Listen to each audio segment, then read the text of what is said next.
Okay, and we are live. We are live with a terrible duo. Tonight we are going to be working on the Frog God Games Necropolis map. It's been a week or two since we've been on this, but we do still have some brickwork to do, if I'm going to be honest. So what better guests to have with us than Jennifer and Zach Glazer. Guys, thank you for joining me tonight. You're so very welcome. Thank you for toiling forever on Necropolis map. And this has been a blast, man. This has been an utter blast. I truly mean it. It's been really different than Teagle. It's like there's certain things that are less detailed or just there's less rooms. But there's certain parts of it that are just more detailed, if anything. The room descriptions are extremely rich. Every brick, every flagstone is unique. In Teagle, there was a little bit of copying. So this has been fun to work on, I will admit. We're I was going to say, we already had Phantom Jen in there. Wait a minute, Jen, you're over there. The door just rang. No, I tell you what, the Necropolis map is really nice, and I'm actually looking forward to. I can blurt this out because Bill won't be watching. Next week I'm doing the quote from our printer for a collector's edition version, and we're trying to figure out how the map gets put in there correctly, and I think we're gonna use your map as some of the interior decoration for a really fancy sleeve cover case, like stuff that we've never done before. And we're going to have all kinds of fancy stuff in there. We're up in our game, and we're going to use your visuals as a big part of it. So, well, I'm not going to lie to you, Zach. The stuff that Frog God did with Teagle blew me away, and I mean that. I say it all of the time in the channel. If you are doing some kind of collector's edition on this, that's just good. That's the first I've heard of it. That's just going to be outstanding. No, it's actually going to be pretty great, but it's going to be like it's sort of like a box set, except for it's all in a slip case, and so it has like a magnet latch. So it unlatches. There's gonna be two books plus a set with stuff like screens and everything else. I'm spilling the beans here because if Mark's on, I hope he having a collective heart attack. But we went over that a few weeks ago. What we're gonna do for that, and one of the things is when you open up the box, the slip case, there's gonna be a big long piece of art, and we're thinking about using the map for that. Because it's such a beautiful map. Oh my god, that's just going to be beautiful, man. Whether my map is in it or not, I want my hands on that. Well, your map's in there twice, for sure, because they're going to be not only in the books, 3 times through the 2 books, plus big posters. We think we're going to probably divide up into 4, and then have inside each book, we'll have a single 4-panel map, and then like 4 other 4 panels to create the whole thing. And have those in a kit with a GM screen and with some extras. Like character sheets, stuff like that. I'm gonna come across as guppy right now. It's like I want 2 sets. I want a set to have, and I want a set just to steal away to one side because that just sounds really nice. I'm gonna have to buy my own. I think they aren't going to be super cheap, but they're going to be really nice. Because what we wanted to do is we wanted to make a thank you to the people who spend lots of money on our stuff to create something really special, but at the same time make sure that everything that comes here's a secret. That the reason we make a collector's kit like that for the collectors is 1 is a thank you to them, but 2, that helps us to fund making those extras available in a separate little set, like an accessory pack for regular backers. And we can't usually fund that the normal way that we had been in the past because it gets so complicated with the Kickstarters. So we've found a way, we think, to help fund so everybody gets what they want, but the collectors get something super special for making that happen. So. That's because I like GM screens a whole lot, and Bill Webb says they're expensive, so he has to do what I want if I make a way to make it happen. So. Now, are you doing a big battle map print of this one? Yes. Because I think that was up in the air for a while, right? Well, now how we do, we're not sure. That depends a great deal on what our suppliers can do, but it doesn't quite make it. It's a little harder to do, I think, at size as well as the initial figuration. Teagle just worked out perfectly in terms of size and cuts, right? But here's the other part of it. It turned out to be a giant pain in the ass to make it work right? And we love it. So I still want to make it happen, but we'll make sure I do a good job, put it that way. So it's still up in the air if it will be one we throw in the ground 4 times, but it will definitely be one we can get print out for a table. I'd like to do it in vinyl, to be honest. So. Okay. Yeah. Yeah. This one. I mean, I think this is narrower. This is about half the size of Teagle. What Teagle was 60 by 60. It was 144 square feet is what I do know. Oh, it's 12 feet. Yeah, it was 144. Of course it was 144. This is not 144 even on the long side. So yeah. No, but we'll see. Once you're done, we'll get a file. We'll take a look at it. I'll get the engineer out. We keep Edwin like stored in ice for things like this. So actually, what is the timeline for Necropolis? Are we allowed to know? I can give you like the current one, which is all basically in a hey, we just gonna totally change anytime soon. We've pushed it back a couple times, mostly for the original version of Necropolis required some rewrites. I'll put it that way. And in order to do that and do a good job, and we can't ask everything from Mark. We don't need him to die. We need him to work again. And so in order to give him a good time frame, we want to do some play testing. So we moved it back a couple times from like November to February to, we think pretty sure now we have a turnover of the manuscript and prep sometime in late April. So I bet mid-May is going to be when we launch the Kickstarter. Okay. We also have another Kickstarter in the cook. We have 2 other ones cooking, but we have another one that's competing for the time slot. So it's either our next Kickstarter or the one right after. It's either Splinters of Faith or Necropolis, and we're not 100% sure yet. But either way, first half of this year, next few months. Yeah. It'll be this year. It'll be before June. That's my expectation. Right, because people who have been watching me working on this, they always ask. When is it kickstarting? When will it be available? Well, we're going to highlight some of your videos, we hope, on during the production. Pex and I talked about how to do some of the Necropolis marketing, and you have single-handedly made a lot of it really valuable. So, because I'm a big believer in this. I know that you will be totally shocked, but I love maps. I mean, I absolutely adore fantasy maps. If you look behind me and above, I've got Fear's maps up here. I have your map in my of Whisper and Venom in my office. I just love maps, and I think that maps sell products, beautiful maps sell products in gaming as well or better than beautiful art. Because if you get the opportunity to see a map, you get a whole lot. It tells you a whole lot more about totality of an adventure than a really great cover. And I love really great cover art too, but it doesn't tell me as much in an image, right? And even if I take a quarter, one fourth of your map, and I take and fog of war the rest, right? I can say more about what's coming up in that than I can with a cover image, I think. And so therefore, we like to make sure that we have good stuff. So, excited. That'd be kind of cool, actually, to see this used in that kind of way. That has me curious. We can use it if we want to. Well, and Pex has access to all of my shit, so.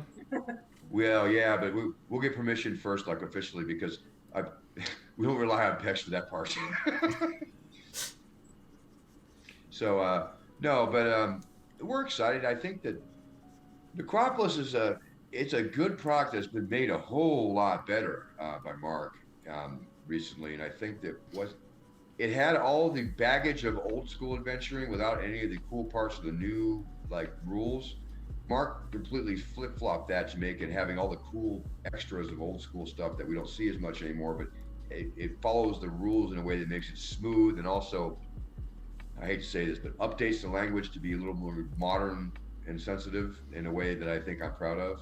No, I think you can say it. I mean, you're talking about something that was written a couple of decades ago, and some of the language is different. Some of the language is, honestly, I've read the original, is just more awkward in the way that it's phrased and put together. Never mind just like it outright saying this is for like advanced players only, and if you're not an advanced player, oh bad. That's. It's just, you can tell people get paid by the word. Even the greatest don't get paid by the word, right? To me, it's like read the DMG and read stuff written by him, reminds me of Charles Dickens because it always has a bazillion words. Some of it phrased really clever, like, wow, that's a really great way to use a word that nobody uses, to that's not even a word. So, I'm proud of Necropolis where it's at. I've looked through it with Mark. Right now we just had an internal dialogue about how to illustrate and how to celebrate the new creatures in it, because there's a lot of really great new creatures. And so we have Casey Christopherson, our art director, working on that right now to make sure that we have all the stuff ready for a really good virtual tabletop component. Because if anything in last year we've learned is that people need those elements to have a good time in a lot of places. Because a lot of people have friends in New York who can't go anywhere, or your friends like me who I can go anywhere but don't. But you can play a game online, and it isn't a perfect replacement, but it's gotten damn better.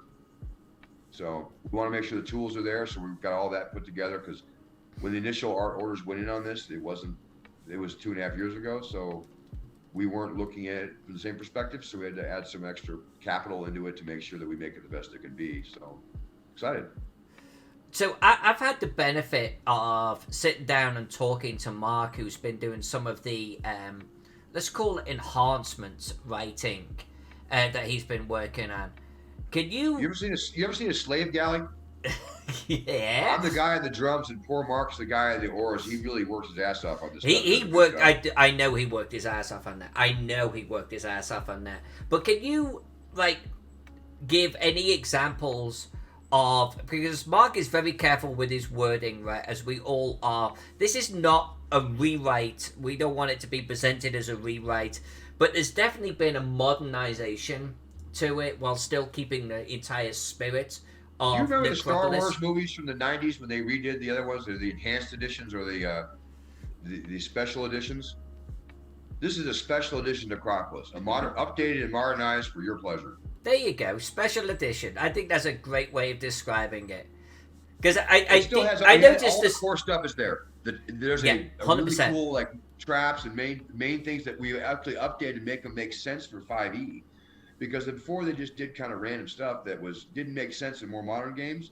We made it better. Mark made it better. I'm going to be flat out honest, because there were things that hadn't even been devised, thought over. They weren't accepted as standard when this was written, so they wouldn't have even worked. They wouldn't have worked in it then, and they work in it now. So you're because you're dealing with two different time frames, you are dealing with two different ways to approach it. Mark has really brought it up, modernized it, and made it fun. Because one of the other things about old school gaming that I think is just adorable is that you can go in there and have a 12th level character get totally slaughtered by one dice roll. I find that adorable. I think that the modern players find that horrifying for good reasons. Just because we used to like it doesn't make it good, okay? And I think that we have a Swords Wizard version just for you if you like that kind of stuff. But I mean, honestly, in 5th edition, we're not trying to kill 5th edition by making it like an old school game. We want to make older school type material with a kind of feel that respect all the parts of 5th edition that everybody actually likes or uses. We're not trying to reimagine your game for you. We're trying to bring you the best thing we can that has a feel for what we like and the rules that you're comfortable with without demanding change. Well, and Mark was raising a really good point too, that 5e introduces a whole new set of mechanics, even like the short rest and the long rest. Yeah. That it's like, how do you even factor that in for a game that was written for a completely different system where that didn't exist? And there's a lot of other smaller ones like that. Like, just some of the traps were ones that were guaranteed to go off, period, or there was no. In fact, when it was written, you could already tell they had tacked on things like perception checks, right? Because those kinds of things were not popular with the original author. Let's put it that way. That wasn't his thing, and so they were there, but they were put on to make sure they were 3.5. And I think there was a lot of work going from Dangerous Journeys to 3.5 because Necromancer Games did this in 2004, I think, 6, and for 3.5, and it came from Dangerous Journeys, which was Gary Gygax's game system, and so there was another iteration of it. So this would be the third system that it's been in. So Mark had to do a lot of work to make sure that when you buy this, you're buying this for 5th edition. You're not buying our slapdash effort to do so. We've really upped our game at Frog God Necromancer to make sure we pay attention to what it is we release for each system. And we're making vast changes to that as we come, because we have a box set for Swords of Wizardry that arrives in about a month, that we had a Kickstarter last year that was fantastic. It's a beautiful set. It really is. I am very proud to have been part of making that. And with that, we're changing the way we're approaching Swords of Wizardry adventures. And we may not be doing going forward everything we make for Swords of Wizardry if it doesn't make a lot of sense for it. Same goes for 5e. We're not going to take 5e adventures and put them in situations where they don't make sense for 5e. We've done that a few times, mostly out of just plain not recognizing what the differences were. You know, doing the best we could, and then we would make a promise like 6 months in advance, like, well, I have to agree for all 3 systems, before the developer had really got a chance, like either someone like Mark or Jeff Harkness had a real chance to take a close look, go, you know, if it was up to me. And that's part of the reason why we're, you know, our Pathfinder is becoming spottier, because Pathfinder is a system that requires some real forethought into making sure it's going to work there. And if it does work there, it breaks Swords of Wizardry sometimes quite a bit. And so those kinds of things are what we're paying more and more attention to, because, quite frankly, we've gotten better than we were 3 years ago at a lot of our logistics stuff, and many of the things where we thought we fell short. And now we're turning to pay attention to some of the really detailed stuff that we think matters the most to broad audiences. So we are slowly getting better and better at all this. And as we do that, we will see changes in our lineup to reflect that. So, am I boring you yet? I'm boring me. No. This is I love listening to what Fargard is like planning and what they're doing and the thought process to behind it all. What's the other thing that you're going to be kickstarting here shortly then, if it's not Necropolis? The Splinters of Faith, and that was released in 2011 for Swords of Wizardry and Pathfinder, but Frog Guy was very new then, and it was written as a one long book by Jeff Harkness, who was our editor since like 2004. He's the only guy besides Mark I feel really sorry for. Man, he's works all the time on this stuff, because man's a copy editor for the St. Louis Post-Dispatch or something, or whatever. Louisville Gazette, I think. Anyway, he works in a newspaper doing copy editing all day, then he goes and does our copy editing. And I don't know, I asked him which is worse, and he just kind of didn't answer, so I knew the answer. All right. But he wrote with Gary Schotter. A book called Splinters of Faith, and they broke it into 10 parts, because we didn't have Kickstarter then, and this is before me, so this is all what I hear from everybody there. But there's no Kickstarter. So in order to crowdfund it or make it happen, what they would have to do was the old TSR way. We will print version 1, we will sell version 1, we will lay out version 2 when that's happening, and use the money we made to take our profits and pay people, but then use the rest to print the next, to go through a series of 10. And so unfortunately what happens when you do that is that as you go across a long system, towards the end, you plan for going down each number that you get. So if you get 5,000 on 1, by the end you may get 2,800 on number 10, because people either lose interest, aren't aware, or won't buy because they didn't get the first one, et cetera, et cetera, et cetera. And so the book was designed to be inexpensively printed so that they could do it that way. And because of that, like all 10 had the same cover, and they had to reuse some of the art just to keep it so they could publish it, because their choice wasn't between publishing it great and publishing it okay. It was publishing it or not publishing it, right? And so we have the opportunity now, because it's a really wonderful adventure in our world of Lost Lands, and it visits like so many different places there. And that one, it's about 350 pages, I'm guessing, that will include those, and that will be in 5e and Swords of Wizardry, and also Pathfinder, because it already existed there before, but now it has a couple updated locations and a lot of beautiful art. And in fact, the first chapter of that is called "It Started with a Chicken," and "It Started with a Chicken" is the first of 10 parts of the Splinters of Faith. It started with a chicken. Yep. Right. It has the greatest cover I heard ever. that right. Okay.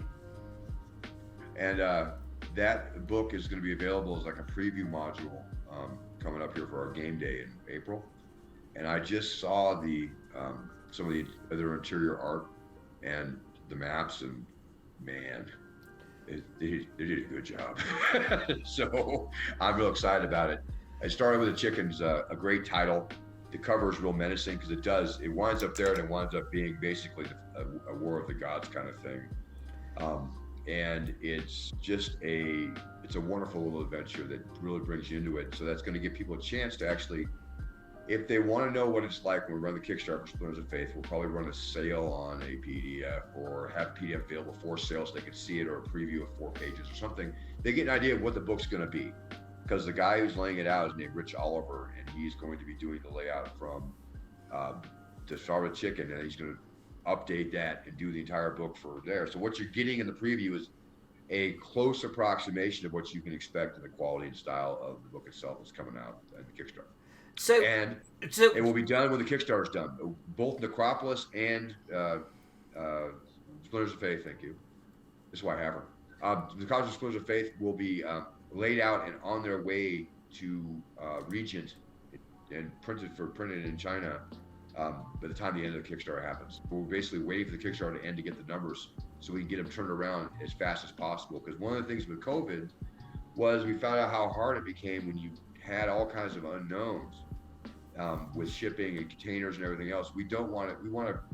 We're trying to basically disintegrate every unknown in our way until we can get only the known unknowns that come with working with the print shop in China. So when it's over, we'll order it, and we're hoping to have a turnaround something like 3 months or less. We don't know for sure, depends what Regent says, but that's another change in our process, I think, that will benefit customers, benefit us. And it was part of how we used our downtime during the COVID, was to make sure that we kind of did a major switch in our entire process to reflect what we think the more modern needs are as fans and customers and actually printers and everybody. So you've mentioned this a few times now, and there was actually a question in the chat from Princess Streger.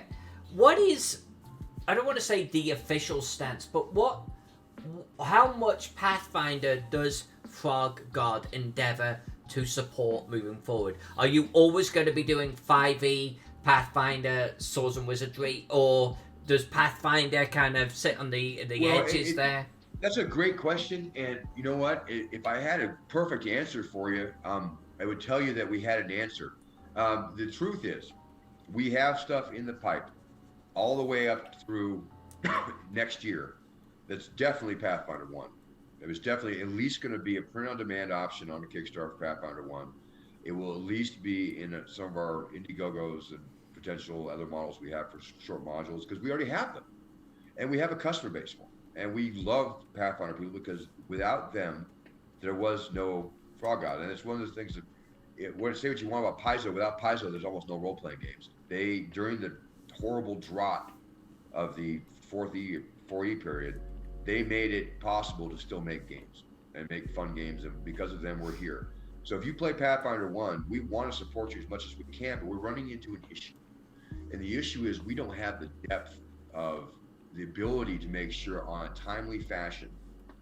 We have people for 5e, lots of them. We have lots of people for Swords of Wizardry, but we had one guy who was hard working that was doing our Pathfinder. Well, that's not enough depth to plan. I can't make a promise to anybody who wants to play Pathfinder version of, just to pick a title out of the top of my head, Quest Quarax coming up, okay? I can't make that promise in advance knowing I can keep it. And so we're hesitant to say, okay, yes, we're always gonna have a Pathfinder, or even it'll be often, but I will say it's not being dropped. When we can, and we know we can, we will do it for as long as we have Pathfinder people, because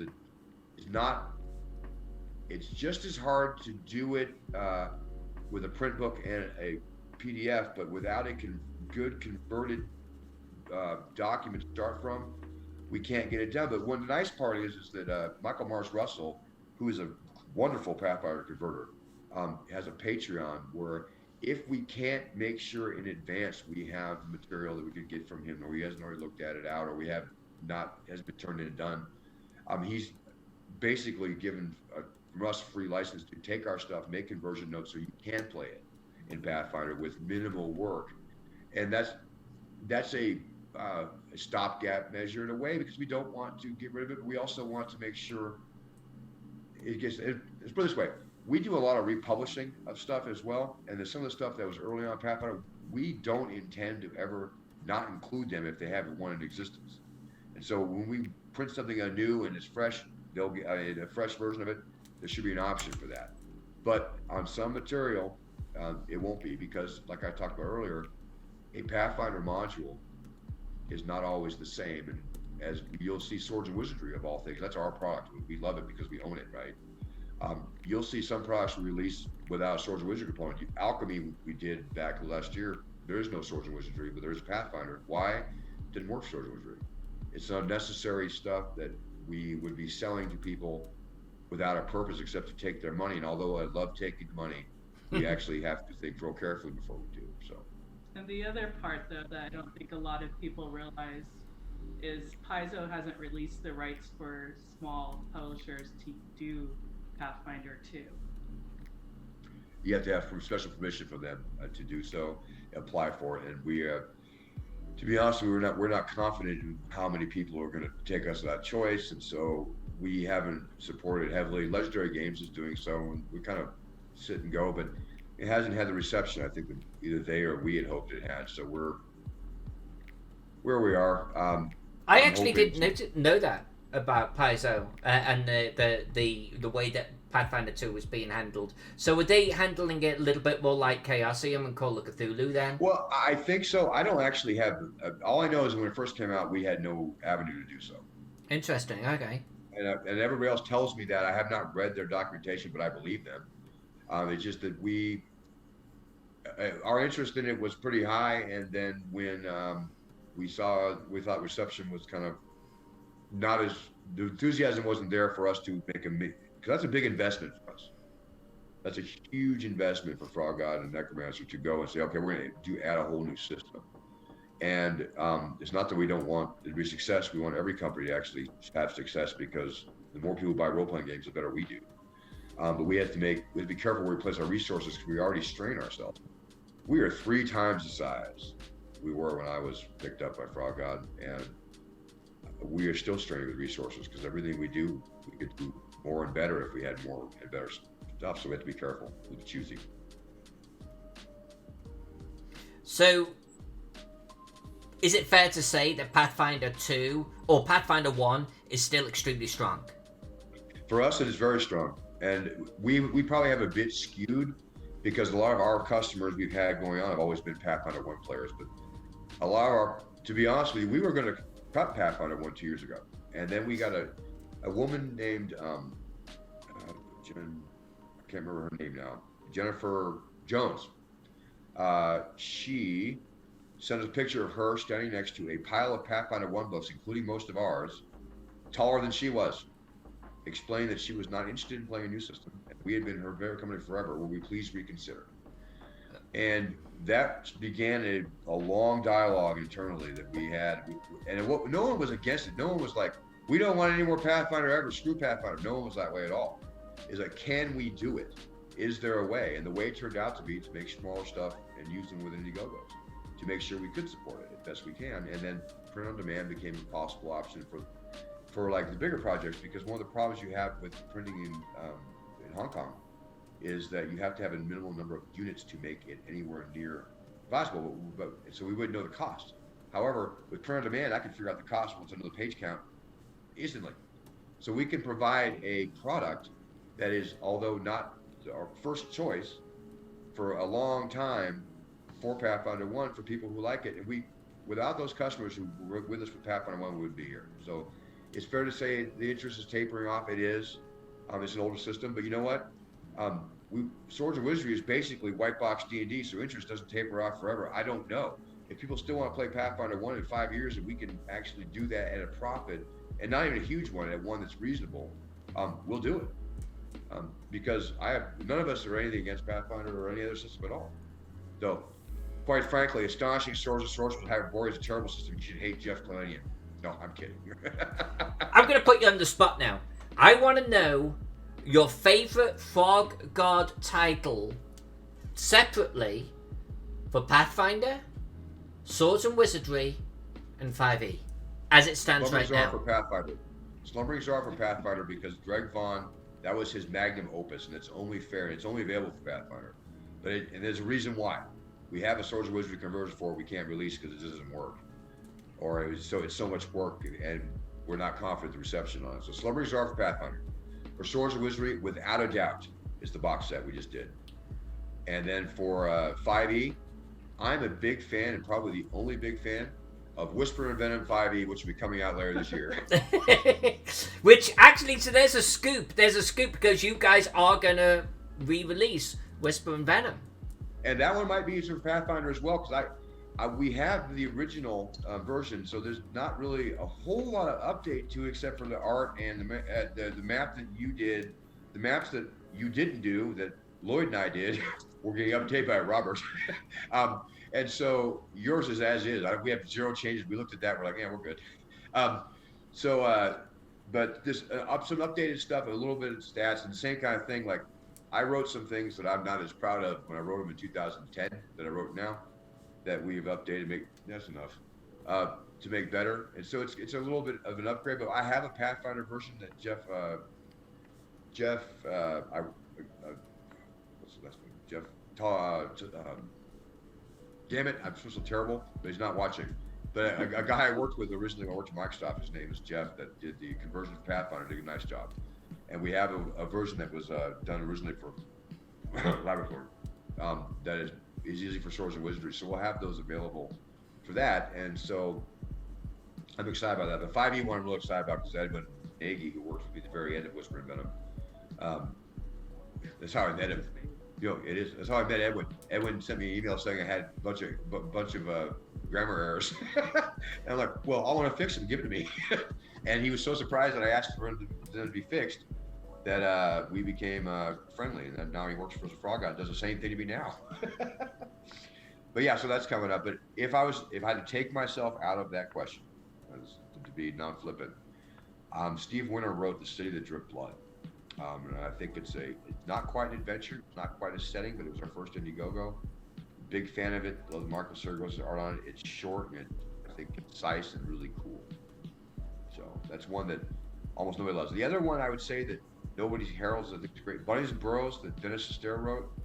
The version that Liz Stewart laid out that we sell, I'm real proud of. I think it's great. I played it once with Dennis and he murdered my poor bunny, and I still feel bad about it.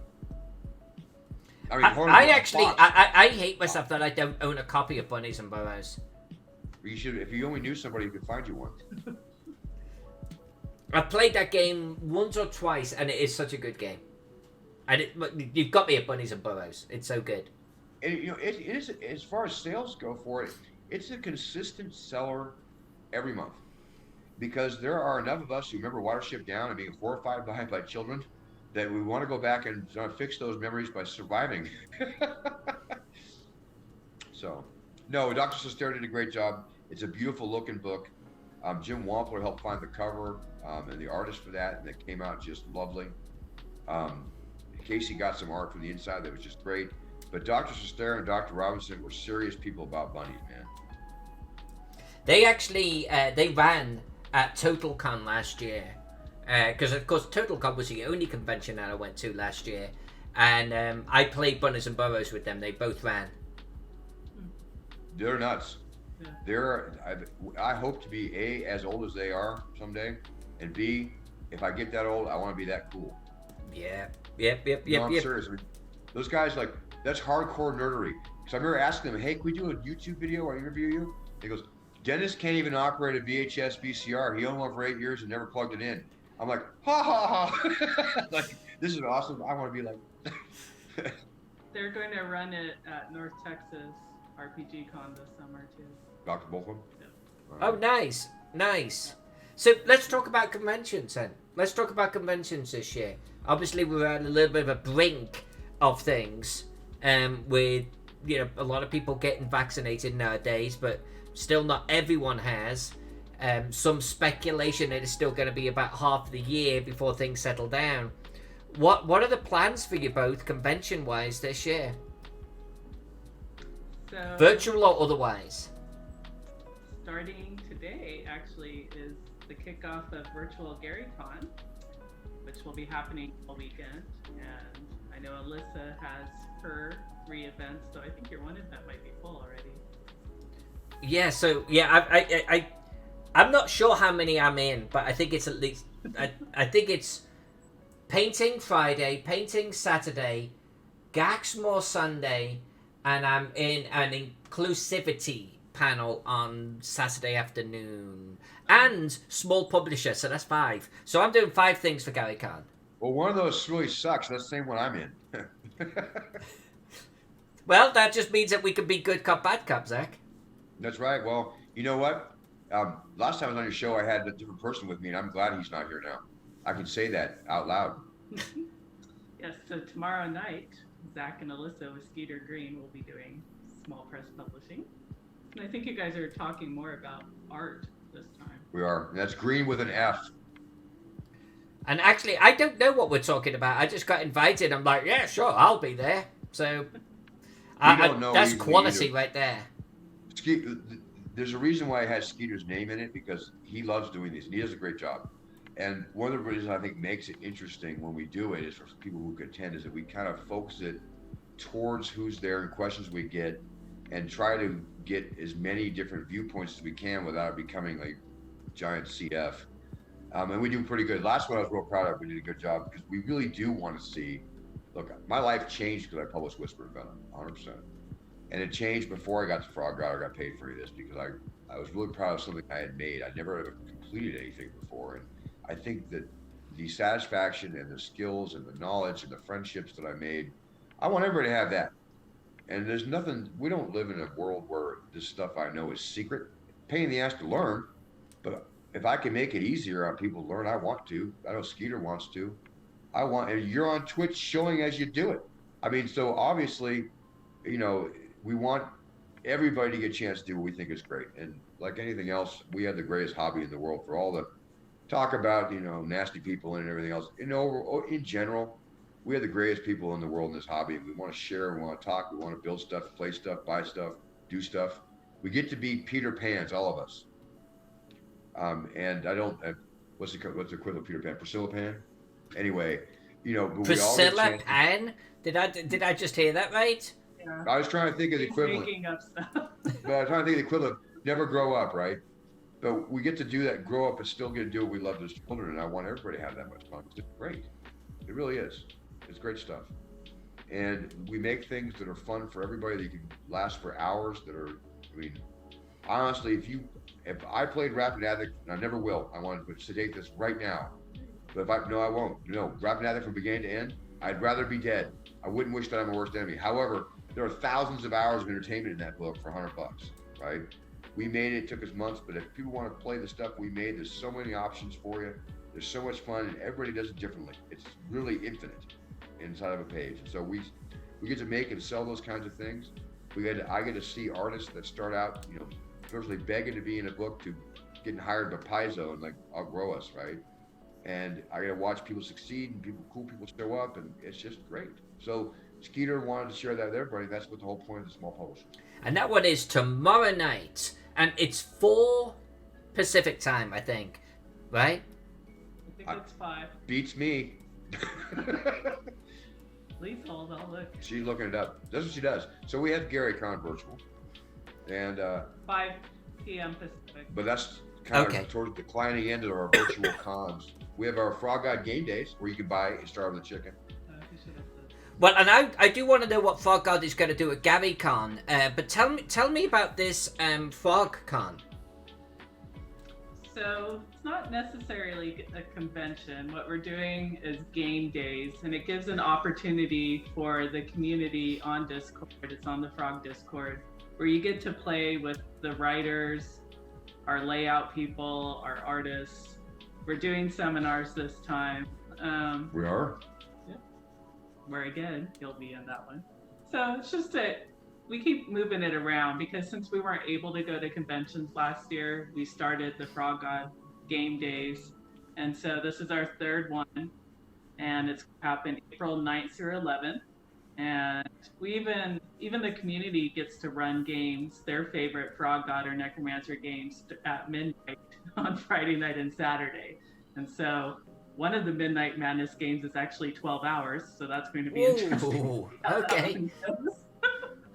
So it's definitely madness. But Yeah, that's madness. yeah, it's just an opportunity to check out. Mark is actually running 2 of the Necropolis playtests during that weekend. So he's The last 2 too. After that, we cut him off. Yeah, we'll see how many changes they'll make after that weekend. So yeah, it's gonna be fun. And then, no, we got the Gary Con. We have a lot of the same people running games. Gary Con. No, John Hook is running How Orcus. No, Miracle. Orcus on 34th Street, 34th level. Damn it, I always get that wrong. 34th level. 43rd level? I don't know. Anyway, all I know is that he wrote that Christmas module, and it was fantastic, and he's running it 4 times. And I think people will just love it. That's one of the things. James Spahn, he was a victim of mine one time when I said, we need a Christmas module. I need like 4 days. Can you write one in 4 days? And he goes, how about Orcus? How Orcus Stole Christmas? Like, sold. I need it in 2 days. And so he brought it back, and it was a lot of fun. We did another one. This year, I have to say, we're excited. Steve Winter has agreed to write Orcus in a Winter Wonderland. I always wondered about how Orcus stole Christmas and what the origin story was behind that. I gotta be honest with you. That was me laying around thinking we needed a Christmas module and we could run it on Indiegogo. And poor James Spahn being just the first guy I found, and he did a great job, but he had to work really hard to beat the deadline.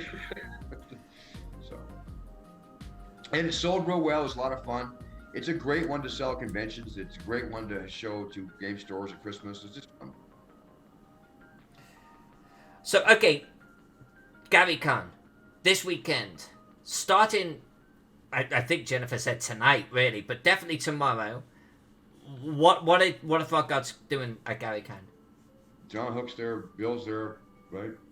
John Hook is running his games. Ken Spencer is running his game called Who's a GM Anyway. He's doing that in Swords and Missouri. Matt Finch, Matt Finch. That snake in the grass. Matt Finch, Bill Webb, and Douglas Ellsworth, they're all running different adventures of Mithras Tower stuff. Mithras Tower, yeah, Rappanathic. Then we have the seminars that Zach and Skeeter are doing. We're also a sponsor, and so if you do buy a badge, you are receiving a great goodie bag that Gary Con put together with all his vendors this year. We'll be on Gary Con's Discord chat, and we have a vendor table, so you can come and chat with us throughout the weekend. And I'm sure Pex will be doing special deals. Yeah, well, he's unsupervised. Jen and I will be gone for one of the days this weekend, and we're leaving Pex it's like Risky Business, the movie. We're leaving Pex in charge of the booth. He's the Tom Cruise character. Yeah, but most of GaryCon, so they'll have it on Discord, but they also stream a lot on Twitch. And so I know they have 2 or 3 channels on Twitch that they'll be streaming different people's games and the seminars. You'll definitely see Alyssa on Sunday for sure on Twitch, I'm sure. Well, you'll be streaming it on your own too, but on the GaryCon video too. And then after GaryCon, what was next? North Texas? No, next is Game Days. Oh, Game Days. We already talked about that. Yeah. Then in-person conventions are trying to happen this summer and fall. So we're hoping to show at North Texas Role-Playing Game. And Gamehole is trying to see if they can have theirs this November or October. It's looking more and more likely that Gamehole is going to happen. And so we will be there because Alex Cameron is one of our peeps. He wrote Seeking Smiles. He's in the middle of writing another one that we can't discuss, because he maybe swear we would talk about what he wanted to work on harder and harder. NDA. NDA, yeah, and I'm afraid unless it doesn't follow. Well, here's the good news about NDAs: that Alex Cameron being an attorney, I actually take him seriously. So, and I take threats of that seriously. So that's probably going to happen for us in person. And then after that, Total Con would be the next if they do it. And here's the thing: is that we're flexible because we know that things are where they are. We don't know if they'll be huge, if they'll be small. ReaperCon in September, sorry. No, but we don't know how they'll be, and we're going to be flexible. The way we attend cons is going to be a little bit different. We're going to kind of treat them. In the past, we went like a giant sponge. We took a bunch of people with us, and we infected the con with all of us. And it was a lot of fun, but it was not focused. We want to focus more on making sure we have booth sales and we're going to meet our customers, and we have to run some games and making sure that we have very. We're growing up like a business. It's sad, but it's true. We can't do it my old way anymore, where we just show up and just party. But a lot of conventions, they're doing a blend now. Since last year, they realized they could do conventions online. So even though some are having them in person, they're also going to have the online aspect for those who can't attend in person. So it's interesting to see the times are changing, not only in systems, but also in how you run a game, you know. And so some people, they're a little hesitant to try to play a game online. Most of our GMs do Zoom, so it's theater of the mind, and it makes you feel like you are in person. As much as possible. But the best part is, we had fans we met through FrogCon and through online GaryCon last time, and that got to play with us the first time from New Zealand, places they could afford maybe, but they had to, sell one of their children. They don't want to do that, so it's a long, expensive trip. Some might, that's true. It depends, I guess, it depends on the kid, doesn't it? Well, this is why I have Jack selling kidneys. Or a kidney. That's exactly true. A kidney. No, but we get to play and meet fans we normally wouldn't get to meet because we are doing virtual cons. So they are a little more acceptable. And I don't see us abandoning one for the other. I see it kind of being a fusion of them in some form or another. And honestly, we still get to do things like make special modules. Like the Starve the Chicken is not going to be available forever. It's just going to be available for the GameCon. Much like that, we do the same kind of stuff. Some of the poor people who are Bill's first online con game, because he can't use computers, he learned how to use Zoom. He was so excited, they're still stuck there. They're still stuck there week after week. Val's in the audience made me think of it. Like, poor Val's, he had no idea he was getting into. But he had no idea we got into. He started messing with us too. Sorry, Val's, you and Mark are the same sad boat. Wait for Lost Lands 2. Electric Boogaloo, right? Anyway, so yeah, so TotalCon, because we love TotalCon. If they're going to be there, we'll be there. How many of us? I don't know. GaryCon again this spring, same kind of deal. And then it's a wait and see. We don't do Gen Con. We have in the past done Dragon Con though. That's something that may change too. We don't know. I met Siska Small from Dragon Con, and she invited us to go, and I thought that was nice of her. Maybe we'll send one or two. I don't know. I don't have the right costume for it. Well, that's when I first met you. Was actually a Dragon Con. No, you and Bill. No, we were Dragon Con. We were at, that was Dragon Flight Con. I'm talking about Dragon Con Atlanta, where all the Dragon Flight. Okay. That was a crappy con. I wish you'd invited you a better one first, but you got to go to the better ones with us too. So. I know. I got to meet you guys. So it was good for me. Got to sit in one of Bill's games for the first time ever. That was an experience. Yeah, I remember that. I watched Jack almost not make it. I don't know if sit was the right word for you, Alyssa. I saw you behind a trash can, and then you were on top of the table during that game. Yeah, that's me. Apparently, I like climbing on things when I've had a few drinks. Or falling on them. Or falling on them or over them. This is also true. You're the best, Alyssa. That's why we invite you places, because you make everything more fun for us. You take it for the team. I think that's what this past year has also been hard for photographers and for artists. Not going to conventions, meeting new clients, Yeah, the networking has been rougher, I think, we're not a huge industry by any stretch, right? But to get into it, you have to meet, and you really do have to network. Conventions are really the best way. Without those, I think if I was an aspiring artist, there are ways to still do it, but I assure you, to anybody looking to do this, if you go to a convention and meet the people who are there and they remember you the slightest, you have a huge advantage just because you showed the gumption to show up and introduce yourself. And I think there's a huge amount of truth to that, and I'm actually going to cite Kafir, Cave Geek guy, from because I met him at GaryCon 2 years ago, and I consider him to be a dear friend right now, and that was only possible because of the convention. Period. He has terrible taste in video games, though. Oh, does he? Oh, yeah. World War Z over and over again. How many times can you possibly play that game? Do I need to unfriend him? Is that what I'm hearing? No, you don't have to unfriend him. You just make fun of him. I'll come play Valheim with the cool kids. He can play World War Z all he wants. We're going to get that Valheim server up and running, get all of the cool kids on it. Yeah, when you make sure you let me know. I'm gonna mess with it till I learn how. But I don't want to show up being dumb. I do that too often. You should see Eric and I play Elven Assassin in VR. We're so terrible. But it was so awesome because you have to duck from like axes, right? Well, you could hear Eric and I in VR as old men like, ugh, and we duck. And then I realized today, but you first appear on a platform together with your bow and arrow and your helmet, and it's actual real life height. So I'm standing there, just like with Eric, he's about half a head shorter than I am. And I realized that, hey, wait a minute, I can still hit him on the head with my hand. It's great. No, it was fun, but we're just bad at it. So I'm looking forward to trying something like Valheim. Well, if that's going to be a game that you're bad at, maybe I do need to try and join you guys actually in it. I won't play you in Beat Saber because you'll freaking like Shazam me.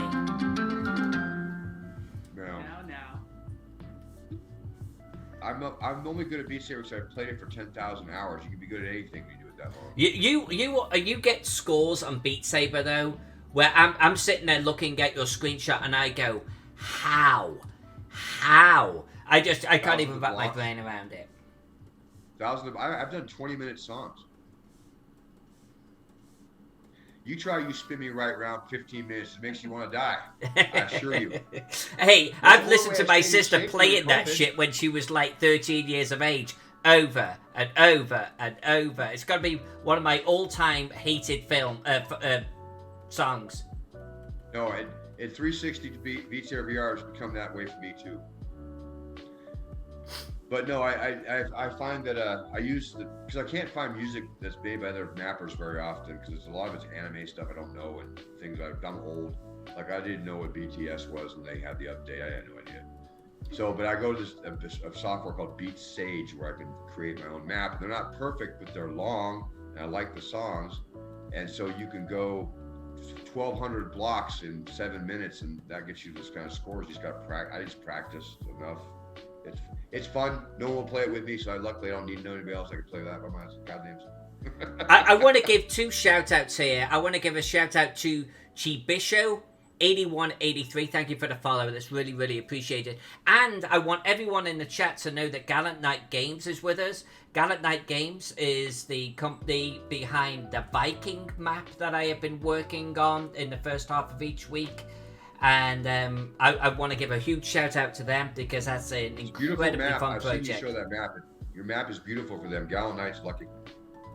I'm having a lot of fun with that one. They contacted me after the Britannia map, which I had huge fun with. And they were like, can you do something like this, but Viking? And I was like, that just sounds too fun. Let's do it. I can't imagine anything I asked you to do if I didn't add but Viking to the end that you wouldn't agree to. Now, I'm serious, and I'm not going to go with all the examples I've got in my mind, but I'm pretty sure but Viking would be, I'll have to ask Jack if that's true. Well, and the ridiculous thing is, with that particular map, you say I want a Viking map, I'm like, oh, all right, yeah. I mean, I like the Vikings like anyone else, but my history period tends to fall, 600 years or more before. But, if you have Gallant Knight Games contact you and they say, hey, we want to do a Viking map, but as if it had been drawn by a Christian, monk.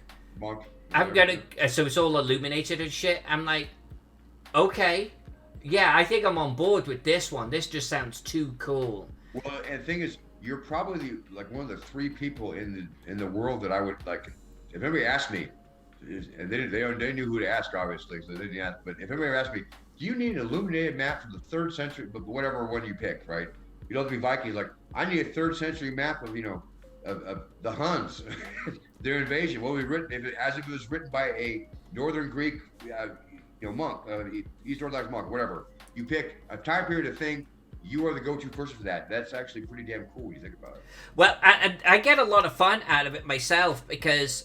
One of the things, like we were doing even on the stream last night, is I have all of these reference maps up on the screen as we're trying to determine which settlements should be marked on the map. Like Gallant Knight Games were obviously very kind enough to sort of give me, hey, just make sure I've got these settlements on. And even then, like, it's a list of settlements that some I've never heard of. I'm like, okay, so where is this in the world? And I'm reading out these wiki entries of these really historic locations. And like, I mean, how fun is that? And I think my exuberance comes through into the mapping effort then, you know? Well, it's a pretty damn cool request. Yeah, and I like getting requests like that. I mean, that's a little bit like the Necropolis map that I'm working on right now. It's like, it's not just, hey, we want a dungeon map. It's more than that. This is Necropolis. This is the final dungeon. It's Egyptian inspired. So, okay, now you've got my attention. We want it to be battle map scale. Okay, I'm in. Even though I told the frogs that I would never do one this scale again. You'll do one again after this too, don't you worry. No. Although I said this with Teagle, and look what happened with that one. You got me again, didn't you? History is on my side. I'll bury you.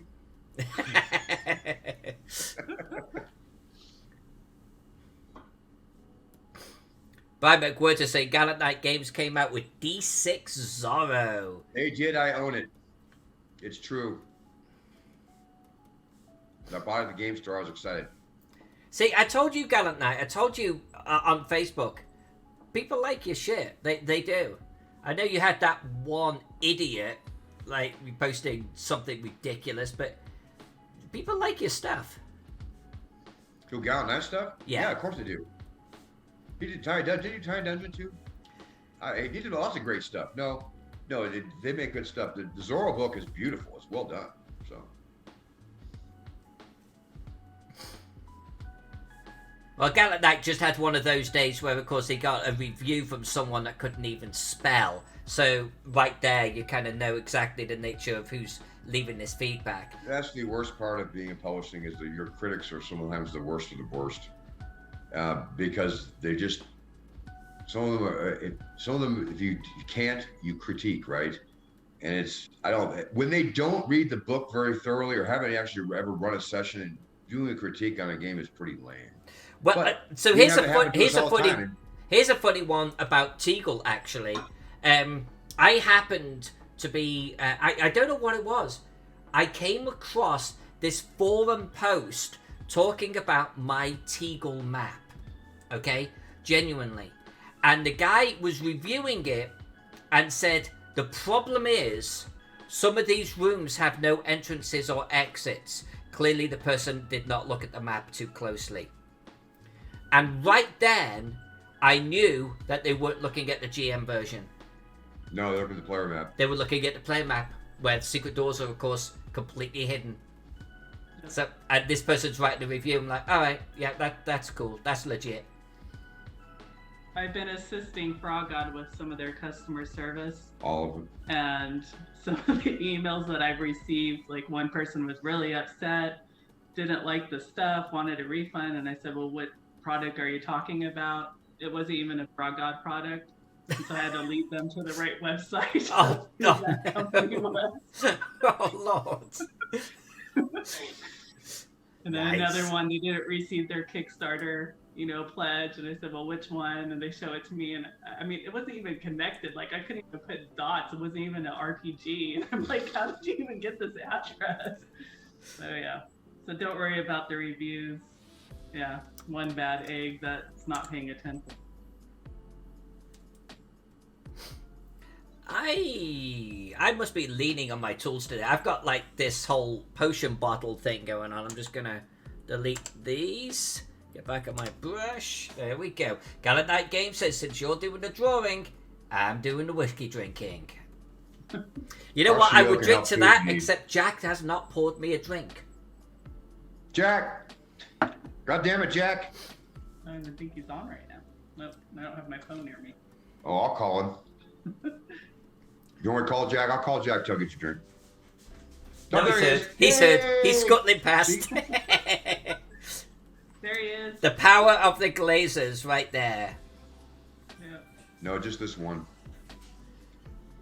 Not me. No, So actually, question for Jennifer. Jennifer, so your official role is coordinator, not or something else, right? What are you? I am the company coordinator. She's senior enlisted. Company coordinator. How long have you been doing that? Officially or unofficially with Frog God? So I've been the convention coordinator for a year and a half now, almost 2 years. Now the company coordinator role came to be in January. So Zach had asked me to take a look at what they were doing and to take a look at customer service and products and Matt too. Don't just blame me. And Matt, yes. Creative director Matt Finch and Zach COO asked me for some assistance.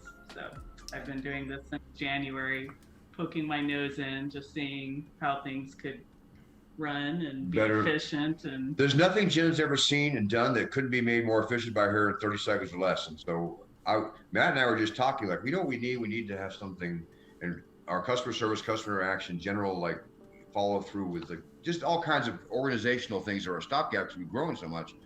And I'm sitting there thinking like, who would be really good at this, but we might regret it, is Jen. And he goes, she's perfect. And then 2 weeks later, when Jen told him to get a haircut, he was excited about it. He's like, my life is changing because she's helping control it. That's what he said. I know. yes. No. Now the reason Matt needed a haircut is because he's been doing online conventions, and his hair grows like a chia pet. That's true. And so it just, I don't know. Matt's hair is very interesting, and it grows quickly because it makes sense. Matt's my neighbor from about 100 feet from here. Yeah. So I see him every morning. We have an office that we also about 100 feet from here that we meet up at and do work at. So that's been a big part of it. So, but Matt and I both realized that where we were coming up short was some of the follow through because we had so many things, and we look at poor Pex, and we would ask him to do all these things and follow up on himself, which was not a good idea either. So we needed someone who actually would look at the whole thing, take a good idea of how we do this more efficiently. What's the best way to take care of this? How are we certain that this person who made a request gets it seen in 2 months from now, et cetera, et cetera. And she's perfect for it. She really is. She's been a marriage coordinator for almost 20 years. Well, I knew that she must be a tour de force, honestly, from ReaperCon. So people have some background context on this. We're all at ReaperCon. Yeah, my wrist is actually picking up on a whole bunch of shit here. But we're all at ReaperCon, and the owners of Reaper come out. Literally, the Ron owners. Hawkins.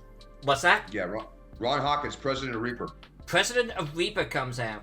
He's staring at the entire frog entourage, and his first words was, "Is Jen here?" The first words, because I think she had organized everything, right? Yep. No one said, "Hey, is Bill Webb here?" And nope. They've known each other since college, right?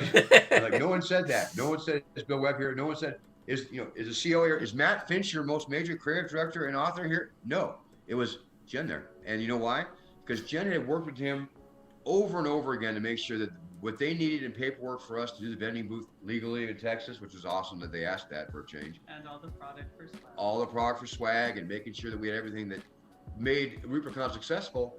She did work with Ron and worked with Ron's wife, and man, they were all three forces of nature, and they got it happen. But Ron recognized hard work when he saw it and wanted to see her. So you're right. That is actually the perfect way to describe Jen. She's recognized by industry leaders as being the most important person in Frog God. I've just done some event coordinating, and I know how hard it is to put a convention on. So when you can make it easier for those who are trying to put the con together, it helps. So.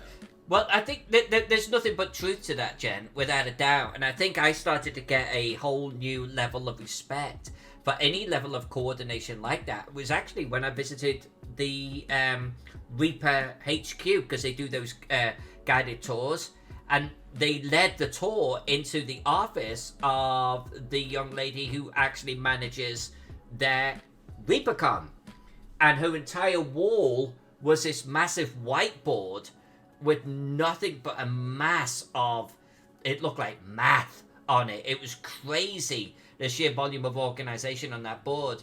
So yeah, I mean, knowing that Frog God needs something like that, and it's in you, I get it. I really do. Yeah, and even like Total Con, they're already planning next year, and they're actually doing 2 years ahead. And so, I mean, even talking to Alex Kammer about Gamehole, I mean, that was hard for them. Even Luke Gygax with Gary Con, talking to them like, we can't make this work with COVID, and you have to deal with state laws and the contracts that you have with the hotel and the vendors and the food. It takes a lot to coordinate this. And all of you fans, all they want to do is complain because they don't know that. I mean, if they knew that, they probably would be less complaining, I would think. Not all of them, but most of them. I think that there's so much that goes on behind the scenes to make a successful event that it's just amazing that they put up with do. And she recognized that by doing that for years. Years and years she put together events. And so she's so sensitive to what they need that all of a sudden she's famous. She's not kidding. The president of a major company in industry doesn't come out. He usually asks for a CEO or somebody like officer of the company. No, ask for you because you're the best. That's what it is. It's no different like you, Alyssa. As you finish your map and you collapse all your levels and stuff to give it to the client in a folder that they can use. If they can't open it, it's useless. And that's not what they were asking for. But it's fun to give them that, isn't it? It's awesome to give them something file they can't open. I remember the first time I tried to open that 4 gigabyte file or 2 terabyte file, whatever the size it was, that you sent me for Teagle, and I was on my laptop and not on my desktop. And I opened it, and I can almost smell the heat coming out of the video card. I'm like, "Ooh, she wasn't lying. This is huge."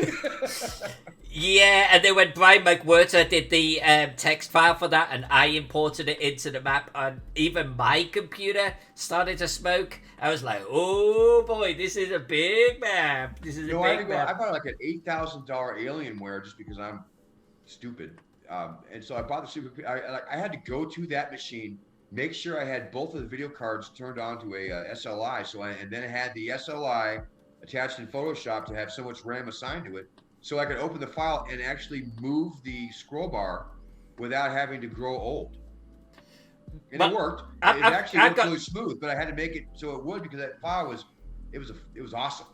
I got news for you, man. I got news for you. So bigger, isn't it? This is bigger. This is bigger. I got a 3090 card. Take that. I got a 3090. You can't stop me. So this you got a 3090, you bastard. We can't be friends anymore. Yes, we can. We just get Jack's Kitty. We'll get a couple of them. I figure I'll get one later this year when things settle down. So even though the actual physical dimensions of this file are smaller, I decided to actually up the DPI so it's a higher resolution. And the file size of this right now for the current version that I am working off is almost 10 gigabytes, and Teagle did not get that big.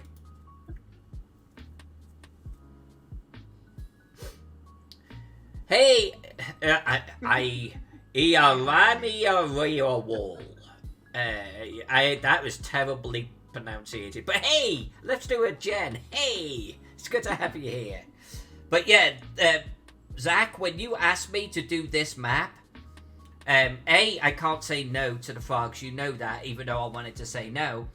But I went off and bought another computer because of this map. I was like, I can't have another Teagle experience with hardware. Arm, could we? What's that? Oh boy, I feel terrible now. We made you get a new fancy computer. We're the worst people in the world. What is it? Burr Rabbit? Oh, big deal. Right? It's like, oh no, I've got to buy a new computer. I've got an excuse to buy like a whole new machine. Oh, well, no. The best thing, Alyssa, is today I told a joke to my wife, like, well, I'm worried that we have delivery tomorrow, we'll be gone. My new computer will be here. I have like 6 computers.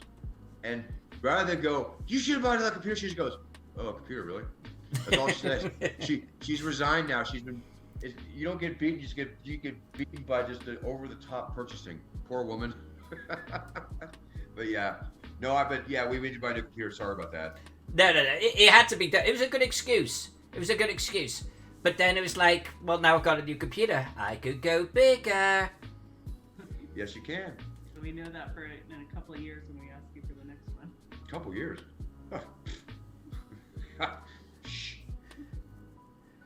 GB Show 8183 says you're going to need a server array just to host the map this time around. You know, there's an aspiration right now.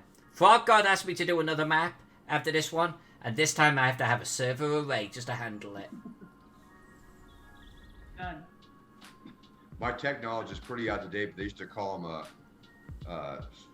some kind of clusters on Linux. And I remember just thinking that no one's going to need that much computing power to do graphics. Every time I think that it's not possible, I feel like Bill Gates' 640K is enough. Because I have computers now that like are so far beyond what I used to do it for, and I still push them the limits because hey man, I got Flight Simulator on 340-inch 4K screens. I think I need to make sure I pump up that texture all the way, man. Nice, Zach. Nice. Like, that's awesome. I don't have the desk space for it. I wouldn't be able to do either. 3 monitors. I don't have the space either. Don't shake your head. Oh, I'm gonna be beaten when this is over. I know it. Yeah. Order your next computer. I'm blinking help. Nope. When I first moved to the United States, I actually brought a hard drive with me. It was a Bigfoot, and it was like this freaking big. It was an internal hard drive, but it was like 500 megabytes. Woo! Yeah, it was a big deal. Like, It was you a big had your whole deal, life yeah. on that. You have files that you open, do one thing to and save that big now. Yeah, by the time I actually, took it out of the suitcase or whatever, I was like, well, this is a bunch of junk. Never used it. Well, it's funny because I told somebody online today, I had a Flight Simulator update that was like 8,000 times larger than my first hard drive. And it was just a minor update. It wasn't even like a major update. It's just that day's update. It's like, I was so excited. I got 20 megabyte hard drive on an Amiga. I was like, this is the greatest thing ever. I'll never need bigger. So much space. Alyssa, Princess Grega wants to know if you still have that hard drive. No. I got rid of it a long time ago. I don't think I do. I had a phase of collecting a lot of older hardware, but not like cool hardware like a Commodore 64 and shit. I just collected hardware. But I think it was back in Louisiana. It just got so old. There was no way I was ever going to use it in anything, so I got rid of it. I took everything off it first, but then I got rid of it. Heresy. Oh, sorry. I wouldn't put that in a machine nowadays. I mean, it's okay to take the files off it, but it was never going to go into another machine. Now I'm running like 2 NVMe's or something for a total of, I don't know, 8 gig or something. Not 8 gig, but it's like, there's just no comparison nowadays. Well, the old drives are getting expensive because people are making DOS-box machines and like 46s, like pre-Windows for DOS gaming, and good working condition component parts. Like I saw someone was buying a 68030 with a coprocessor daughter board for an Amiga for like $4,000. Holy shit! Well, because it came with the actual instructions and the tool you needed to install it, or something like it. Just was it's crazy. Crazy stuff. I'm not talking about it. You can't tell me what to do, woman. No, Jack I didn't. and I are both going to be missing kidneys soon. Stay tuned. I did not bid on that. Yeah. So, Jen, have you got any passions like Zach does? So I am an outdoors person, and Zach is the indoors person. So let me go hiking, let me go travel. I love to see the world. For chumps. Hence what I do for my other real job. We go to dinner together all the time. Sure. We do like to eat. Obviously, if you see Zach's photo pictures of everything, it's always of food. If not, it's of gaming. So I like the arts, so I'm more into theater and dance. But I go. Yes. I don't even complain anymore. We balance each other out. I take him out and he brings me in. Yeah. Well, I despise camping because last time I went there was a bear, and I'm sorry, but I'm a big believer that unless I'm in the Coliseum with a sword, I don't ever want to see a bear again. So I don't. I would not want to either. I mean, it's one thing going camping in England. It's an entirely different thing going camping here in the United States. I'm with you, and I think that honestly, by the time you have all the equipment, you may as well just go to a hotel and have a good time. Why not? The outdoors. Outdoors is for chumps. That's where you catch disease. That's where you catch bubonic plague in Arizona by going outside. It's true. I approve. It is true, but no. Princess Strigger wants to know, where do you camp? Nowhere. Not you. Your darling wife. We know you don't camp. Yeah, we go up on the rim, so in Arizona where we live. Yeah, Muggy on Rim. It's like cold, and you look down at town, and you just know that they have cell phone, but you don't have cell phone. Like 2,000 feet below you, for some reason you just can't get their signal. It's like sad. You're like my spiritual animal, Zach. I know. I'm with you, Alyssa. You and I we're tight like this. Like Jack goes camping and shit. Jack loves camping and hiking and crap like that. We'll just let him and Jen go off. I know just a person we can send. They can go and get all that out of their system, and we'll just sit around and play Napoleonics for a weekend. We could have them send us pictures, but they have no internet. They can't send us pictures. Oh no! Well, we could send them pictures of what we bought. Oh no. Yep. Hey, Mel, I'll come out for that computer fair they have. They have that again next year for the vintage computer fair in Portland. Oh yeah, it's a big one. Camp into their heart's content. You and I can go around, buy a bunch of old shit, and mess with it. My treat. I would be down with that. I'd be down with that. I actually work with a guy that I think you'd like from that perspective, but he has all of the odd machines, and he takes them apart and he can put them together and get complete working systems, and that's his shtick. That's what he does. I see those guys on YouTube. It's not my shtick, but I respect them. Yeah. I don't have a shtick. I just like to buy things. That's not really a shtick. Oh yeah, I want other people to do the work. Yes. Yeah. That's a shtick. Buying things is a shtick. Why? Because I don't do that. Doesn't make it a shtick. So, I'm fun and you're not. So Stratochamp says that Mark Greenberg. Boy. I know him. Had this playtested, so Necropolis playtested about 6 times for him. So Stratoberg, good, otherwise Mark's fired, Bill. Give us some highlights. Where were your favorite locations? Which of the bits have stuck out? Yeah, Bill Meinhardt talk.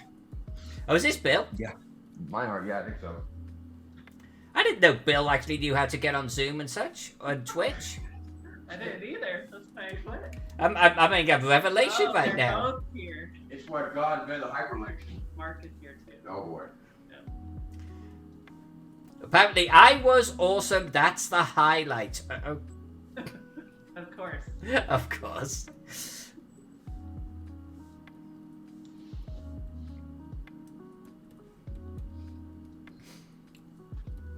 Well, we're just putting the finishing touches to all of these bricks. At least there's the majority of them. So, Alyssa, do you read the whole modules when you're given the project like this, or pieces? So that's a really good question. By the way, we have Mark in the chat too, and Mark says no, it was his slick GMing. So I love those two guys.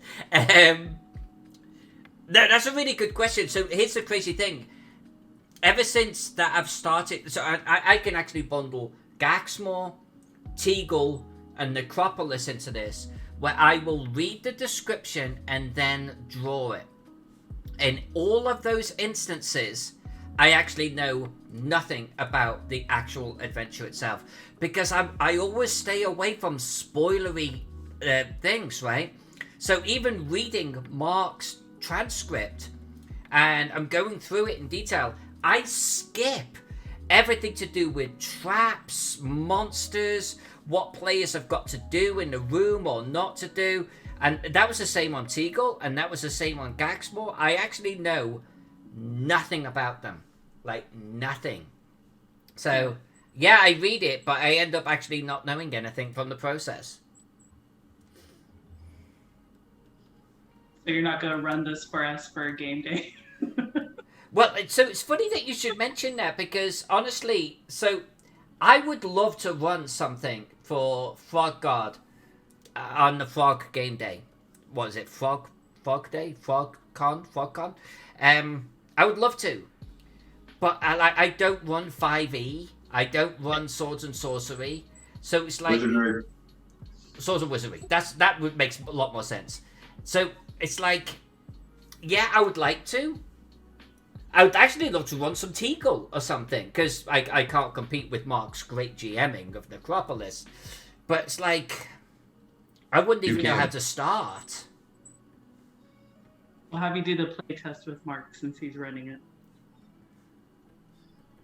She's busy. Look at her. You're trying to give her more stuff to do? No. Yeah, we're going to have her do Necropolis 2, which Mark is currently working on. Tegopolis. Necropolis. It's a combination of the two coming together. Yeah. No, but I would love to. I would actually love to play in one of these games. I would love to GM one of these games. But I've actually honestly read neither. I'd have to get up to speed either way. Well, I do it. I never run games. I have to run Whisper and Venom because that's how bad I am. Laramie, Alyssa is a Call of Cthulhu system person. Invictus Cthulhu Invictus. That's what Mark is. Cthulhu Invictus, but any Cthulhu, because I'm running Masks of Nyarlathotep in the real life game. Obviously, there's been a year pause, but I love Call of Cthulhu any period. Like, honestly, I would even run Teagle or Necropolis and just run it on the fly for Call of Cthulhu and be extremely comfortable doing it. They both would work in Call of Cthulhu very well. Yeah. In fact, we're doing right now, we're The Fiend Eternal as well by the notorious Skeeter Green is funding on Indiegogo, and he actually has insanity rules that he wrote for 5e included in it because he just only can write things that creepy. What was that, Zach? Skeeter, we're running right now the funding for Fiend Eternal as well by the outlaw Skeeter Green, and that has its own insanity rules that he wrote into it. All right. Because Skeeter Green was born under a Lovecraft sky. Yeah, he was. That is true. So is Alyssa. Yeah, I know. That was under an English sky. It's kind of the same thing, really. I love me my Cthulhu, but Skeeter is Cthulhu. Sometimes he's Cthulhu's victim. Have you seen him actually in action? He's like a China doll. Like he can be broken in a million places at a moment's notice.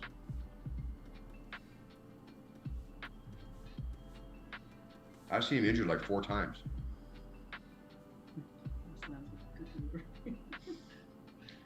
I agree with that.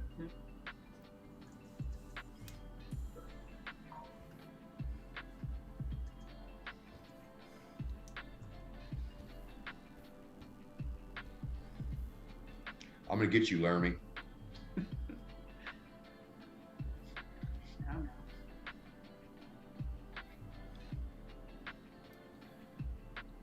So what are you zooming on? I'm looking for any bricks that I haven't finished, and I just found some. So I'm panning around. You'd think I'd have a better system for this at this stage, but I don't. I only do this level of detail for the frogs. Seriously. You have other clients in chat. Just... It's a different type of detail. Like, honestly, I don't think I've done another dungeon map outside of the frogs. Because dungeon maps aren't my thing, right? Because you know how I approach my drawing. I like to put in some stupid level detail. I like to put in little stories. And most potential customers don't want to, like, they don't want that. They just need something, like, very, very simple. They basically need a floor plan. That's it, period. They're not talking about doing box sets, pull-outs, posters, and canvas prints or, like, vinyl prints. Not many publishers are even thinking that way. They're certainly not thinking that way about a dungeon. So... Well, if it's any different, we wouldn't do it if you weren't doing the dungeon map. Honestly. Well, and I appreciate that, and so there's a certain irony there because I wouldn't do it if you weren't asking. So Yeah, but we got to ask first, so therefore we win. therefore you win exactly. Alyssa hardest hit. But it's like if I ever, it's a little bit so. You know, if I was to, I've done maps for Call of Cthulhu, actually for Golden Goblin. I've done a few now for them, but it's different. They're nice. They're very like sort of black and white. They're very simple. Brian McWhirter does incredible maps for Call of Cthulhu, but it's like if I was ever to really do a passionate project for Call of Cthulhu, I'd have to sort of kick it into a stratosphere that like the industry doesn't see much, and like that's the type of thing where it's like, yeah, we don't need that. We don't need that, you know. I need that.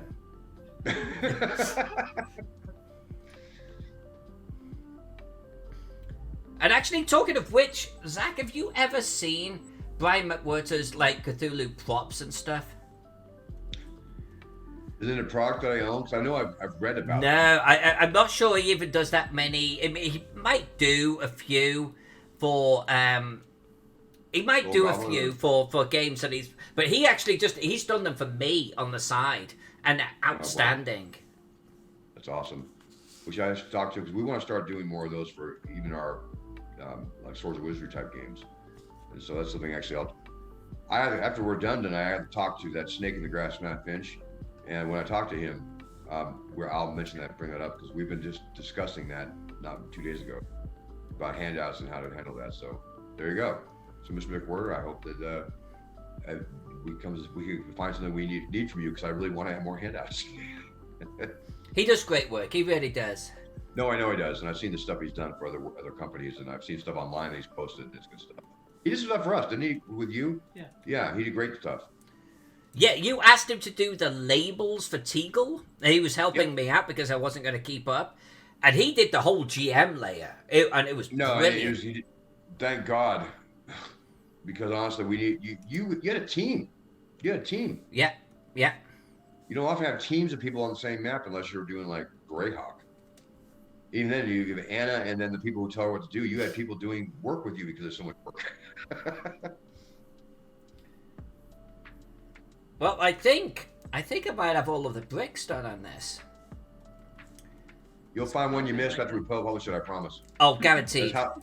That's how it works. So talking of which, we said that one thing we wanted to do tonight was actually talk about little Easter eggs on this map. Do we want to talk about any of the Easter eggs on this map? Because Mark's around, and I don't want Mark taking any of them off. Yeah, that's Can't you kick him from the chat? Because I won't remember what they are, so I'll just, Untold Stories, by the way, is raiding with a party of 4. Untold Stories and the party. Thank you very much for the raid. We are working on the Necropolis map for Frog God Games, which is going to be a 5e and sword and wizardry, at least, kickstarting in the first half of this year, so the next few months' time. Mark lies. Yeah, I don't trust Mark. I trust Mark. He trusts us. That's the sad part for Mark. No, I really like Mark. I just don't... But he also intimidates me a little bit. And if he says, like, that's got to come out, he's the writer. And I don't want to be pressurized into taking something out. But now Zach's saying Zach's a boss. If Zach says, no, that can stay in, then that can stay in. I'm a terrible boss, so I don't think that matters. My follow-up is so bad, they could say, take that out, and I'll never know. They all know it, too. You're awful. Does it stay in or does it go out? Mark has been extremely accommodating so far. He really has. Like, right down to the statue and the blood in the middle of the maze in a room that actually wasn't in the original at all. We felt like on the Twitch channel that the maze was a little boring and needed some variety in the center of it. So we added a room. And we put a statue there. I'm not going to say what it's a statue of. It's Bill Webb, isn't it? No. Well, if Bill Webb looked like a bunny. He looks like a bunny sometimes. You got to catch him after a couple of nights of partying. He's got that kind of rabbit surprise look. Yes, it is a bunny. And Mark did indeed build it into the text. And then, of course, and by the way, I'm not getting to the stuff that Mark doesn't know about. We do have a That dead goat. Zach What's that, goat? and Phantom Jen, the ghost, standing over him. Oh boy, I know that guy. Yep. You know what happened to him? What happened to him? Got stabbed. You did? Yeah, you got stabbed. Yep. And Mark has also written this in here too. I will say though, Zach, now this is your print size. It's nice and illegible. But I'm going to confess, you are holding your favorite rule system. Right on. I'm a big fan of paranoia.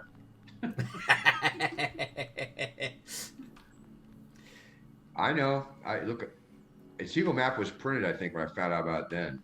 I was like, you kept a good secret. That's what happens when you don't watch the stream. And then I put one in Teagle as well. I do have a Scootum in here. That's my Easter egg. That's me. And I always typically have a teddy bear with a knife somewhere on there.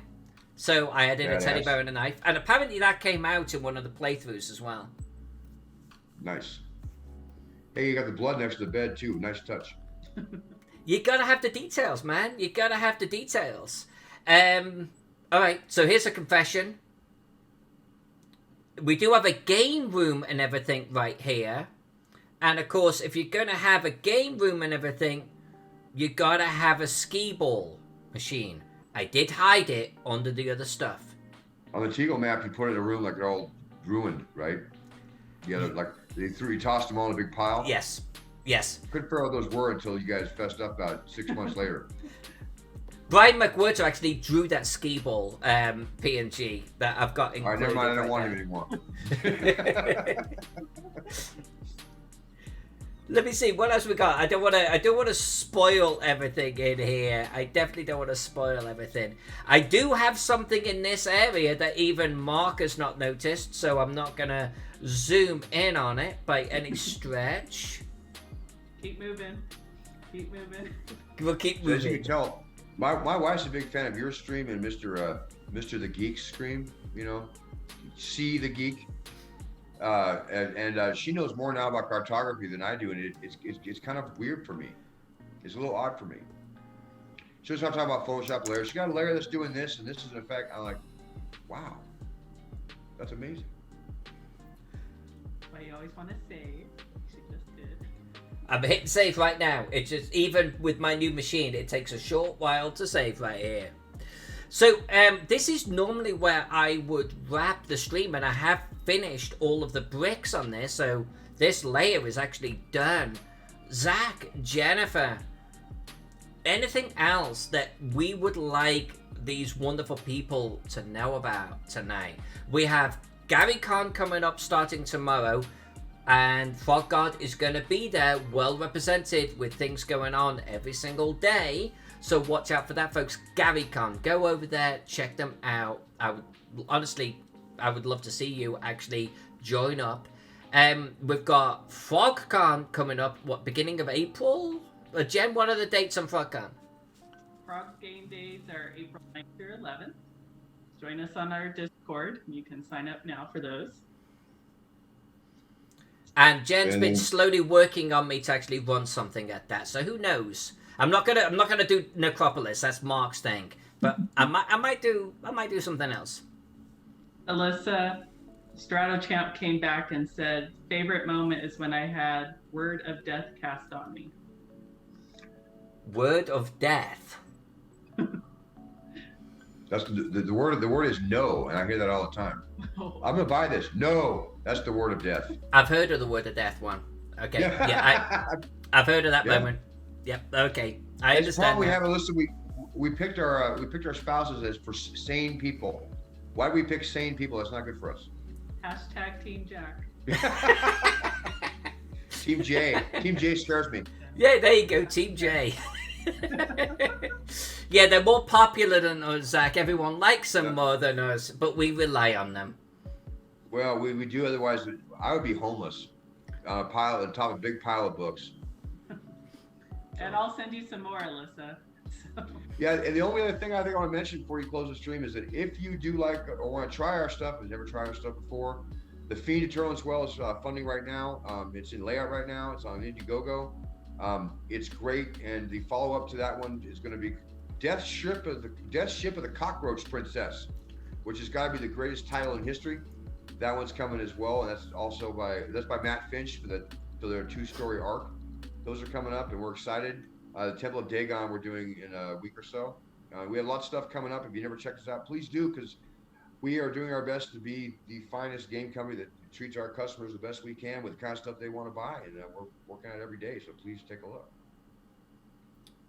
There's a lot of truth to that. So yeah, Frog God Games. In fact, I've got a cat sitting on my mouse. Do you want to bugger off? Thank you very much. FrogGodGames.com. Literally as it sounds, as it's spelled. Go check them out. They've got a lot of incredible product, and it's just getting better all the time.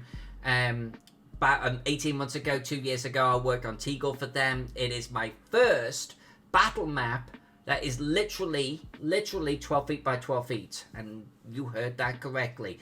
And they printed it 12 feet by 12 feet. The Teagle book is one of the prettiest, best laid out books that I've ever put my hands on. The Frogs seriously do insane product. You really need to check them out. They are such a great company, and they care. They give a shit. They really do about their product and their customers. and their cartographers. Yeah, especially them. And to a degree, they're cartographers. You will be hearing me talk a lot more about Frog God Games because I work with them a lot, and I'm going to be talking about some of their products here shortly. My dear husband Jack actually wrote one of their books for them recently. Fortune Hunters, it's awesome. And it's fantastic. And we're going to be taking a deep dive look at that. And we're going to be reviewing a lot of their content out of my YouTube channel. So if you haven't already, go look up Alyssa Phaeton Studios. Alyssa Phaeton wasn't available because I took it on my other channel and it won't release. So Alyssa Phaeton Studios, go check it out. Hit me up with a follow, and you're going to be hearing a lot about Frog God Games here shortly. So everyone, I love you. Thank you for hanging out tonight. We're done with Necropolis. I've got to do a side view drawing, but Necropolis is done, and it will be... All right, on to Teagopolis. We're on to Teagopolis. It will be kickstarting here as current plans stand in the next 3 or 4 months or so. Watch out for it. It's going to be insane. The Frogs have got some incredible ideas on this one. Boxed sets, sign me up. I'm down. Yeah. I am really down with it. So what am I doing next? Well, there is a weekend of GaryCon coming up. So tomorrow night I am going to be on a panel about small business publishing. I think it's the artwork side of things. Friday night I am doing a painting session, and I am painting a little Gary Gygax. He is getting given away at the end of the stream to the people in the stream. Someone gets it. Saturday morning, I'm painting another little Gary Gygax. Hawaiian shirt and all. I'm going to paint the DMG in his hand. I will give him away Saturday morning. If you're not signed up already, go over to tabletop.events, look for GaryCon, get yourself a badge and get your arse into one of those events, okay? Saturday afternoon, diversity and welcoming people into gaming. Everyone's welcome at the table panel on Saturday afternoon. And then Sunday morning, oh my God, it's going to be a busy weekend. I am with the illustrious Gary Gygax, Ernie Gygax, and Stephen Chenault. And we are going to be doing a deep dive on the Gax War map and scenario. Luke Gygax. Oh my God. Luke Gygax. Did I say Gary? I am a bad person. Yes. So he's coming back. He's coming back for that one. He's looking over his 2 boys, making sure they get it right.